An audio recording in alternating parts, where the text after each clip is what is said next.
Assalamualaikum warahmatullahi wabarakatuh. Perkenalkan, nama saya Fadil Sabri, NPM 21130444016. Di sini saya akan mempresentasikan materi-materi kepramukaan dari materi pertama sampai materi ke-11. Materi yang pertama adalah sejarah kepramukaan. Perintis kepanduan dunia. Bapak pandu dunia ialah Robert Stephenson Smith Baden-Powell yang lahir di kota London 22 Februari 1857. Ia adalah seorang tentara, penulis, dan pendiri gerakan pramuka dunia. Gagasan pendidikan kepramukaan. Kepramukaan adalah proses pendidikan di luar lingkungan sekolah dan di luar lingkungan keluarga dalam bentuk kegiatan menarik, menyenangkan, sehat, teratur, terarah, praktis, dan dilakukan di alam terbuka dengan prinsip dasar kepramukaan dan metode kepramukaan. Selanjutnya adalah berdirinya Kepanduan Indonesia. Pada tahun 1916, Mangkunegara membentuk organisasi kepanduan pertama Indonesia dengan nama Zeevansche Padvinder Organization atau disingkat dengan JPO. Lahirnya JPO memicu gerakan nasional lainnya. Melihat semakin banyaknya organisasi pramuka milik Indonesia, Belanda melarang organisasi kepramukaan di luar milik Belanda menggunakan istilah Padvinder. Materi kedua adalah 5 faktor pendidikan kepanduan. Dasar pendidikan kepanduan. Prinsip-prinsip dasar gerakan pramuka. Yang pertama adalah keimanan dan takwa kepada Tuhan Yang Maha Esa. Yang kedua, peduli terhadap bangsa dan tanah air sesama hidup dan alam. Yang ketiga adalah peduli terhadap dirinya pribadi dan patuh taat kepada kode kehormatan pramuka. Tujuan pendidikan kepanduan. Tujuan kegiatan pramuka yang pertama, memiliki kepribadian yang beriman, bertakwa, berakhlak mulia, berjiwa patriotik, taat hukum, disiplin, menjunjung tinggi nilai luhur bangsa, berkecakapan hidup, serta sehat rohani dan jasmani. Peserta didik pendidikan kepanduan. Yang pertama adalah ada pramuka siaga, yang kedua ada pramuka penggalang, pramuka penegak, dan pramuka pandega. Selanjutnya, lingkungan pendidikan kepanduan. Lingkungan pendidikan kepanduan atau kepramukaan sama halnya dengan lingkungan pendidikan pada semestinya. Pendidikan kepramukaan dapat dilakukan di dalam lingkungan keluarga, lingkungan sekolah, dan lingkungan masyarakat. Dalam kepanduan, pelaksanaan pembelajaran yang dilakukan menggunakan prinsip dasar kepramukaan dan metode kepramukaan, yaitu di alam terbuka, outdoor activity, yang sekaligus dapat menjadi upaya self-education bagi para siswa yang diharapkan dari kegiatan di luar kelas ini, siswa mampu belajar dari alam. Bahan-bahan pendidikan kepanduan. Menurut Nation Center of Competency Based Training 2007, pengertian bahan ajar adalah segala bentuk bahan yang digunakan untuk membantu guru atau instruktur dalam melaksanakan proses pembelajaran. Ya, materi ketiga ada struktur organisasi pramuka, yang kedua ada kuartir, yang ketiga ada peranan majelis pembimbing, dan yang keempat adalah gugus depan. Struktur organisasi pramuka. Yang pertama adalah majelis bimbing, yang kedua ada badan pemeriksaan keuangan gerakan pramuka, ada kuartir dan koordinator gudeg, ada gugus depan, ada satuan karya pramuka atau SAKA. Dan selanjutnya ada kuartir. Kuartir adalah suatu badan pengelola gerakan pramuka yang mempunyai tugas pokok pembinaan kepada kuartir, satuan, dan gugus depan dalam pengembangan gerakan pramuka untuk mencapai tujuannya.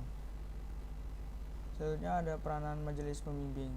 Jadi majelis pembimbing ini mempunyai 3 fungsi peranan. Yang pertama adalah fungsi bimbingan, yang kedua adalah fungsi partisipasi, dan fungsi bantuan. Gugus depan. Gugus depan adalah satu kesatuan organik terdepan dalam organisasi gerakan pramuka yang merupakan wadah untuk menghimpun anggota gerakan pramuka dalam penyelenggaraan kepramukaan, serta sebagai wadah untuk pembinaan bagi anggota muda dan anggota dewasa muda. Selain itu, gugus depan juga berfungsi sebagai pangkalan bagi setiap peserta didik gerakan pramuka. Gugus depan dapat dibentuk berdasarkan wilayah atau biasa disebut dengan gudeg wilayah. Selain gugus depan wilayah, ada pula gugus depan yang diperuntukkan bagi anggota pramuka dengan kebutuhan khusus. Gugus depan ini diantaranya adalah gudeg pramuka luar biasa, gudeg terpadu, gudeg inklusif. Dilihat dari kelengkapan satuan, gudeg atau gugus depan dibedakan atau dikelompokkan menjadi dua, yaitu gugus depan lengkap dan gugus depan tidak lengkap. Gugus depan lengkap adalah gugus depan yang memiliki anggota dari semua golongan. Nah, selain itu, gugus depan tidak lengkap adalah gugus depan yang hanya memiliki anggota dari satu atau beberapa golongan saja. Selanjutnya ada struktur organisasi dan pimpinan gugus depan. Yang pertama ada perindukan siaga, pasukan penggalang, ambalan penegak, racana pandega.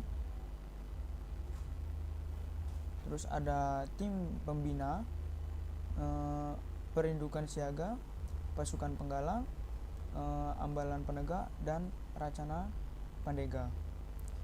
Lalu ada pembina gugus depan dan ketua gudeg. Materi keempat yaitu kiasan dasar, sistem, dan metode. Yang pertama ada kesukarelaan janji dan ketentuan moral. Kode kehormatan pramuka terdiri atas Satya Pramuka dan Dharma Pramuka. Satya Pramuka merupakan janji yang diucapkan secara sukarela oleh anggota atau calon gerakan pramuka setelah memenuhi persyaratan keanggotaannya.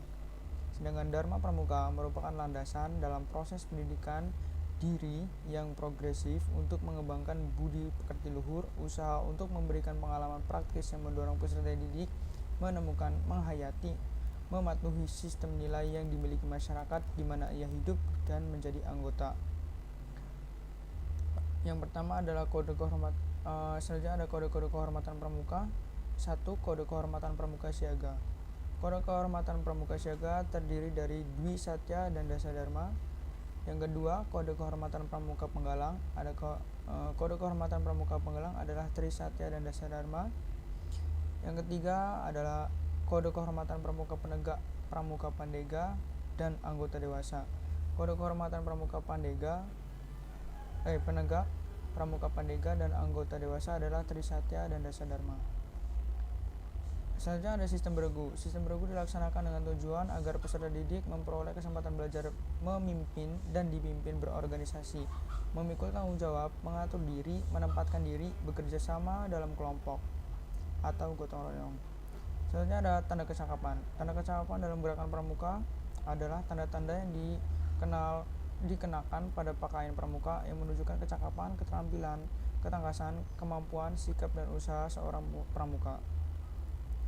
Ada beberapa tanda kecakapan. Yang pertama ada tanda kecakapan umum atau TKU. Yang kedua ada tanda kecakapan khusus atau TKK.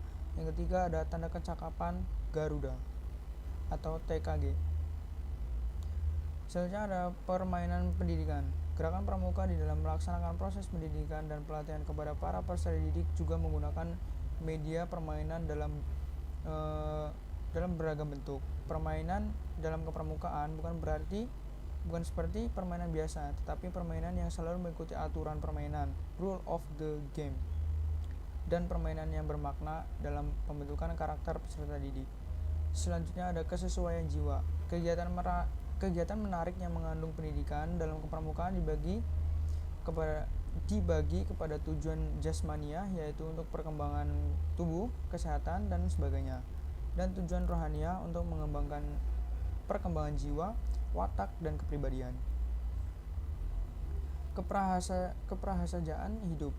Keprahasajaan hidup dalam pramuka adalah prinsip-prinsip hidup seorang anggota pramuka untuk hidup dengan sederhana dan wajar, serta sikap mental seseorang untuk menggunakan harta benda secara efisien dan sesuai fungsi sosialnya. Selanjutnya ada perkembangan rasa, karsa, dan karya. Dalam pramuka, perkembangan rasa, karsa, dan karya memiliki makna para anggota pramuka dituntut untuk menghasilkan sesuatu yang baru dan nantinya dapat menjadi suatu kebudayaan yang dapat berguna. Ada materi kelima yaitu administrasi dalam kepramukaan. Pengertian administrasi dalam kepramukaan. Berdasarkan surat keputusan Kuartet Nasional Gerakan Pramuka nomor 041 tahun 1995 tentang petunjuk pelaksanaan administrasi satuan pramuka. Administrasi merupakan pengelolaan satuan yang meliputi pengorganisasian, pelaksanaan, perencanaan, dan pengendalian kegiatan pramuka di satuan, di mana satuan yang dimaksud adalah wadah pembinaan gerakan pramuka yang mencakup gugus depan dan satuan karya pramuka. Gugus depan atau disingkat GUDEP adalah kesatuan anorganik dalam gerakan pramuka yang menjadi wadah untuk menghimpun anggota gerakan pramuka sebagai peserta didik dan pembinaan pramuka. Sejalan dengan tujuan dari gerakan pramuka pada pasal 3 ADART, Gerakan Pramuka hasil Musyawarah Nasional Gerakan Pramuka 2018 nomor 2.07/Munas/2018 yang menyatakan bahwa gerakan pramuka bertujuan untuk membentuk sikap setiap pramuka. Yang pertama, memiliki kepribadian yang beriman, bertakwa, berakhlak mulia, berjiwa patriotik, taat hukum, disiplin, menjunjung tinggi nilai luhur bangsa, berkecakapan hidup, dan sehat jasmani dan rohani. Yang kedua, menjadi warga negara yang berjiwa Pancasila, setia dan patuh kepada NKRI, serta menjadi masyarakat yang baik dan berguna, yang dapat membangun diri sendiri secara mandiri serta tanggung jawab atas pembangunan bangsa dan negara, memiliki kepedulian terhadap sesama hidup dan alam lingkungannya. Selanjutnya ada pembukuan. Di sini di kepramukaan ada beberapa jenis pembukuan. Yang pertama ada buku induk gugus depan, yang kedua ada buku keuangan, ada buku inventaris, ada buku tamu. Selanjutnya adalah buku presentasi, blog buku catatan ambalan, buku acara latihan dan notulen dewan ambalan, buku agenda. Selanjutnya ada surat menyurat. Surat menyurat adalah kegiatan pengendalian arus berita tertulis yang timbul dari adanya pencatatan laporan, perencanaan atau program dan keputusan yang memungkinkan adanya permintaan penjelasan, penambahan, kekurangan atau perubahan. Surat menyurat dibagi menjadi dua macam, yaitu surat masuk dan surat keluar. Dalam materi ke-6, fungsi dan peranan kepramukaan dalam proses pendidikan bangsa. Tugas pokok gerakan pramuka. Adapun tugas pokok gerakan pramuka utamanya adalah untuk melaksanakan pendidikan bagi kaum muda di lingkungan luar sekolah. Pendidikan ini dicanangkan untuk melengkapi pendidikan di lingkungan keluarga dan lingkungan sekolah. Pendidikan tersebut dimaksudkan untuk mencapai tujuan gerakan pramuka. Adapun secara lebih rinci terdapat 6 tugas pokok gerakan pramuka, antara lain sebagai berikut. Yang pertama adalah tugas pokok gerakan pramuka menyelenggarakan pendidikan kepramukaan bagi anak-anak atau pemuda Indonesia menuju ke tujuan gerakan pramuka sehingga dapat membentuk tenaga kader pembangunan yang berjiwa Pancasila dan sanggup serta mampu menyelenggarakan pembangunan masyarakat, bangsa, dan negara. Yang kedua adalah pelaksanaan pendidikan pramuka tersebut selalu memperhatikan keadaan, kemampuan, kebutuhan, dan serta minat peserta didiknya.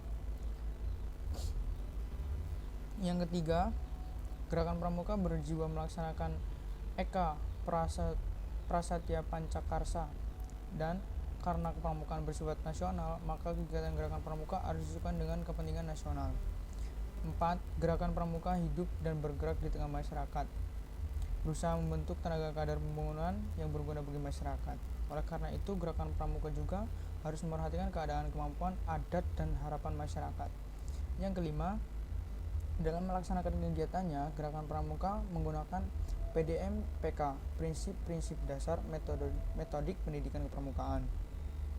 Yang keenam, ada sasaran yang ingin dicapai dengan pendidikan kepramukaan itu ialah, yang pertama adalah kuat keyakinan beragamanya, tinggi mental dan moralnya, serta berjiwa Pancasila, sehat, segar, dan kuat jasmaninya, cerdas, tangkas, dan terampil, berpengetahuan luas dan dalam, berjiwa kepemimpinan dan patriotik, berkesadaran nasional dan peka terhadap perubahan lingkungan. Yang terakhir adalah berpengalaman banyak. Pelaksanaan kepramukaan. Adapun ekstrakurikuler wajib pramuka dilaksanakan dengan menggunakan 3 metode, yaitu model blok, model akulturasi, dan model reguler. Selanjutnya, sifat kepramukaan. Berdasarkan resolusi Konferensi Kepramukaan Sedunia tahun 1924 di Copenhagen, Denmark, maka kepramukaan mempunyai 3 sifat atau ciri khas, yaitu yang pertama nasional, yang kedua internasional, yang ketiga universal. Kesimpulannya dari materi ke-6 ini, Tugas pokok gerakan pramuka utamanya adalah untuk melaksanakan pendidikan bagi kaum muda di lingkungan luar sekolah. Pendidikan ini direncanakan untuk melengkapi pendidikan di lingkungan keluarga dan lingkungan sekolah. Pendidikan tersebut dimaksud untuk mencapai tujuan gerakan pramuka. Adapun ekstrakurikuler wajib kepramukaan ini dilaksanakan dengan menggunakan 3 model, yaitu model blok, model akulturasi, model reguler. Berdasarkan resolusi konferensi kepramukaan dunia tahun 1924 Copenhagen, Denmark, maka kepramukaan punya 3 sifat, yaitu nasional, internasional, dan universal. Materi ke-7, falsafah kepramukaan, Pancasila, Trisatya, Dasadharma, AD, dan ART.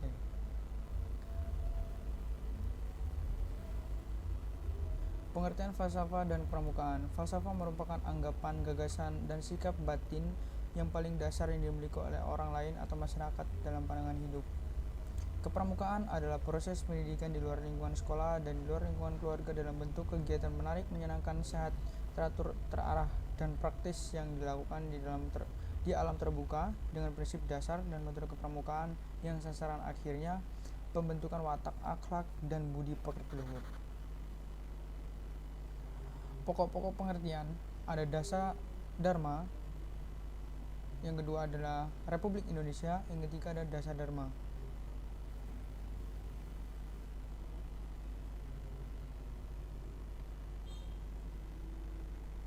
Prinsip dasar kepramukaan dan metode kepramukaan. Prinsip dasar kepramukaan dan metode kepramukaan merupakan ciri khas yang membedakan pramuka dari pendidikan lain. Prinsip dasar dan metode kepramukaan merupakan dua unsur proses pendidikan terpadu yang harus diterapkan dalam setiap kegiatan. Prinsip dasar kepramukaan dan metode kepramukaan dilaksanakan sesuai dengan kepentingan, kebutuhan, situasi, dan kondisi masyarakat. Metode kepramukaan. Metode kepramukaan adalah suatu cara memberikan pendidikan watak terhadap peserta didik melalui kepramukaan. Pendidikan kepramukaan merupakan proses belajar mandiri yang progresif bagi kaum muda untuk mengembangkan diri pribadi seluruhnya, meliputi aspek mental, moral, spiritual, emosional, sosial, intelektual, dan fisik. Metode kepramukaan pada hakikinya tidak dapat dilepaskan dari prinsip dasar kepramukaan yang keterkaitan keduanya terletak pada pelaksanaan kode kehormatan pramuka. Selanjutnya ada tujuan kepramukaan meliputi pengalaman kode kehormatan pramuka, belajar sambil melakukan, sistem berkelompok, kegiatan yang menantang, mengikuti serta mengandung pendidikan, kegiatan alam terbuka, sistem tanda kecakapan, sistem tujuan terpisah untuk putra dan putri, dan sistem pamong.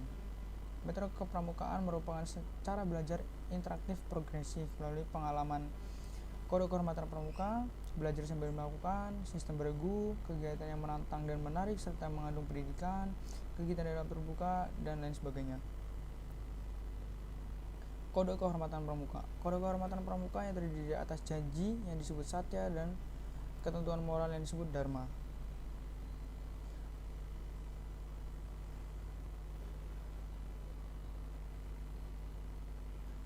Kode kehormatan pramuka dalam bentuk janji yang disebut satya adalah janji yang diucapkan serta sukarela oleh seorang calon anggota gerakan pramuka yang memenuhi syarat keanggotaannya.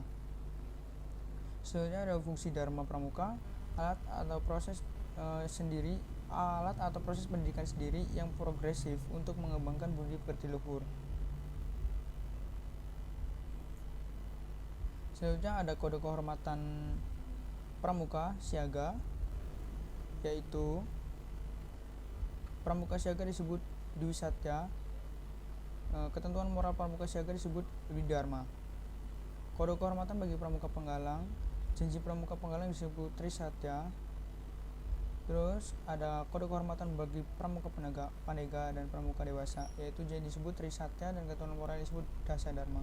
Materi ke-8, P3K, pokok-pokok tindakan pertolongan, pembalutan, pembidaian, dan transportasi. Yang pertama, pokok-pokok tindakan pertolongan. Jangan panik. Perhatikan pernapasan korban. Hentikan pendarahan. Perhatikan tanda-tanda shock. Dan jangan memindahkan korban secara terburu-buru. Yang kedua ada pembalutan.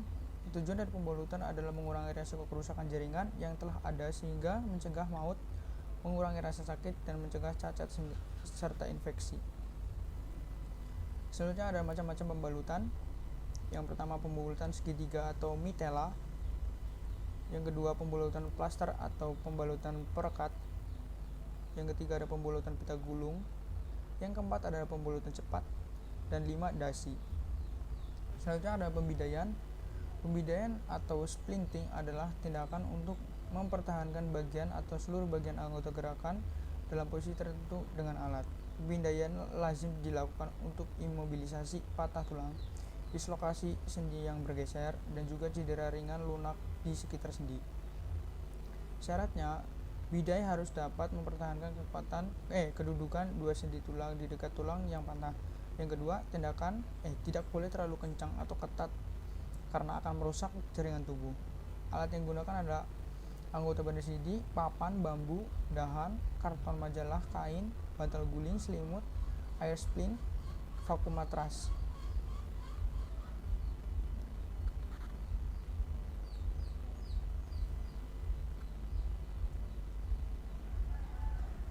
Transportasi, pengertian evakuasi adalah kegiatan memindahkan korban dari lokasi kecelakaan ke tempat lain yang lebih aman dengan cara-cara sederhana yang dilakukan di daerah-daerah yang sulit dijangkau dimulai setelah keadaan darurat.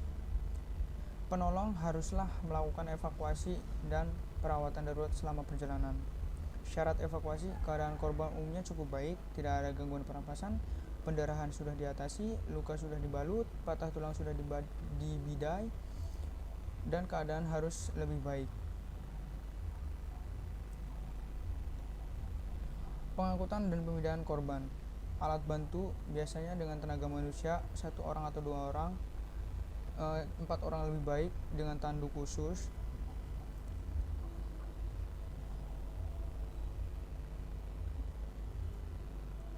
Berhati-hati dalam melakukan, dan selanjutnya bisa dilakukan dengan gotong royong atau dikerjakan dengan bersama-sama. Materi ke-9, keterampilan pramuka 1. Api unggun.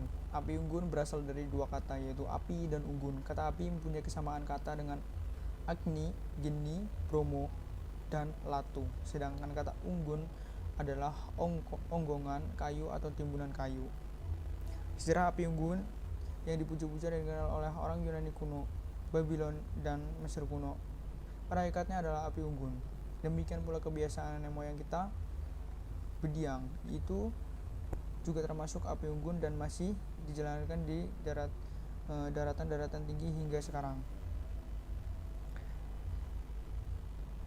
Teknik menggambarkan panorama.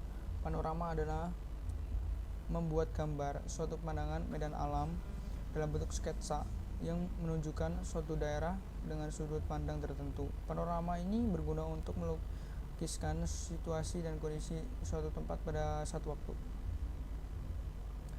Selanjutnya alat yang harus disediakan antara lain kertas gambar, pensil, penggaris, ballpoint, kompas, dan alat pembidik. Tanda medan. Tanda medan adalah tanda situasi yang terdapat di tepi kiri atau kanan dari sebuah peta. Tanda medan adalah simbol atau gambar-gambar yang melambangkan kondisi atau situasi medan dalam sebuah peta. Selanjutnya adalah tanda jejak. Tanda jejak adalah merupakan tanda yang dapat menandai atau menunjukkan suatu tempat, arah, atau keadaan alam. Fungsi tanda jejak adalah sebagai alat untuk menunjukkan bagi pramuka untuk kegiatan di alam bebas, sehingga dapat mengetahui kondisi alam yang sebenarnya. White game adalah permainan besar di luar ruangan dengan wilayah yang relatif luas yang diikuti oleh 2 atau lebih regut atau tim. White game bersifat permainan kompetisi ataupun pertandingan antar tim atau antar individu, sehingga antar tim yang satu dengan yang lain berusaha untuk memenangkan pertandingan. Selanjutnya materi ke-10, keterampilan pramuka 2. Tujuan mempelajari keterampilan pramuka. Yang pertama untuk mengetahui sandi morse dalam kepramukaan, yang kedua untuk mengetahui semapur dalam kepramukaan, yang ketiga adalah mengetahui tali menali. Sandi dan morse. Kata sandi berasal dari bahasa Sanskerta yang artinya rahasia. Sandi ialah kode rahasia di mana kerahasiaannya hanya diketahui oleh sekelompok orang saja. Sandi kotak 1. Ada beberapa sandi dalam kepramukaan. Yang pertama ada sandi kotak 1, yang kedua ada sandi kotak 2, yang ketiga ada sandi AN, yang keempat ada sandi AZ, yang kelima ada sandi koordinat, sandi rumput, dan Selanjutnya, semapur. Semapur adalah satu teknik menyampaikan atau menerima pesan dengan jarak yang berjauhan. Semapur digunakan jika keadaan ini tidak memungkinkan untuk berkomunikasi secara langsung maupun dengan alat berkomunikasi lainnya. Dalam permukaan, teknik semapur ini sering dilakukan dengan menggunakan sepasang bendera persegi yang memiliki ukuran 45 cm x 45 cm yang merupakan gabungan dua buah segitiga sama kaki, yang masing-masing berwarna merah dan kuning. Beberapa sandiwara yang sudah biasa digunakan dalam semapur yaitu ada berita siap dimulai, ada siap menerima berita, ada error, ada ulangi, ada berita selesai, ada dapat menerima berita dengan baik, dan lain sebagainya. Prosedur pengiriman atau menerima isyarat semapur. Pengirim memanggil atau meminta perhatian kepada penerima dengan isyarat VVV dan seterusnya, atau yang lebih mudah dengan menggunakan UR tanda hubung minus dengan isyarat interval. Yang selanjutnya, penerima menjawab siap yaitu dengan K. Apabila belum siap, kirim tunggu dengan Q. Yang ketiga ada simpul dan ikatan. Simpul adalah suatu bentuk atau ikatan antara tali dengan tali yang lainnya. Ada beberapa simpul yang digunakan dalam latihan pramuka. Masing-masing simpul memiliki fungsi dan kegunaan masing-masing. Sedangkan ikatan adalah hasil kombinasi antara tali dengan benda sehingga memiliki fungsi tertentu. Jenis-jenis simpul itu ada simpul pangkal, simpul jangkar, simpul hidup, simpul mati. Nah, dan jenis-jenis ikatan itu ada ikatan kaki, ikatan palang, ikatan silang, ikatan sambung tongkat. Selanjutnya materi ke-11, keterampilan pramuka 3, yaitu macam-macam upacara, baris berbaris, bentuk barisan, dan lagu pramuka. Pengertian dan istilah upacara dalam gerakan pramuka. Upacara adalah serangkaian perbuatan yang ditata dalam satu ketentuan peraturan yang wajib dilaksanakan dengan khidmat, sehingga merupakan kegiatan yang teratur dan tertib untuk pembentukan suatu tradisi dan budi pekerti yang baik. Macam-macam upacara dalam kegiatan pramuka yaitu ada upacara umum, upacara pembukaan latihan, dan upacara penutupan latihan. Selanjutnya ada upacara pelantikan, upacara kenaikan tingkat, upacara pindah golongan, upacara meninggalkan ambalan atau racana. Macam-macam upacara diperindukan dan pasukan. Satu, ada upacara pembukaan latihan. Yang kedua adalah upacara penutupan latihan. Yang ketiga adalah upacara pelantikan. Yang keempat, upacara kenaikan tingkat. Yang kelima, upacara pemberian tanda kecapan khusus. Dan yang keenam adalah upacara pindah golongan ke golongan penggalang dari golongan siaga. Macam-macam upacara di ambalan dan racana. Upacara pembukaan latihan, upacara penutupan latihan, upacara penerimaan tamu, upacara penerimaan calon, upacara pelantikan, upacara kenaikan tingkat, upacara pemberian tanda kecapan khusus, upacara pindah ke golongan pandega, upacara pelepasan dari pandega ke pembina atau anggota dewasa. Selanjutnya adalah pengertian baris berbaris. Dari buku Pandu Resmi Pramuka 2015 karya Zuli Agus Firmansyah, yang dimaksud dengan baris berbaris adalah suatu perwujudan latihan fisik yang ditunjukkan untuk menanamkan kebiasaan agar membentuk watak tertentu. Pelatihan baris berbaris tidak hanya melatih pembentukan watak para anggota pramuka, tapi juga melatih fisik dan membentuk tanggung jawab. Ada macam-macam bentuk barisan dan dalam gerakan pramuka. Yang pertama ada berderet. Yang kedua ada angkre, yang ketiga ada lingkaran besar, ada lingkaran kecil, ada setengah lingkaran, ada kolon tertutup, ada anak panah, ada perlombaan, ada bentuk selat, ada selat terbuka, selat balik, ada roda, ada berbanjar, dan selanjutnya lagu-lagu pramuka. Lagu-lagu pramuka itu ada lagu pramuka berkemah, ada lagu pramuka Jamburan Nasional Mars, ada lagu pramuka alam bebas, dan lain sebagainya. Terima kasih. Sekian dari video kali ini. Apabila ada kesalahan kata atau pengucapan, saya mohon maaf. Wassalamualaikum warahmatullahi wabarakatuh.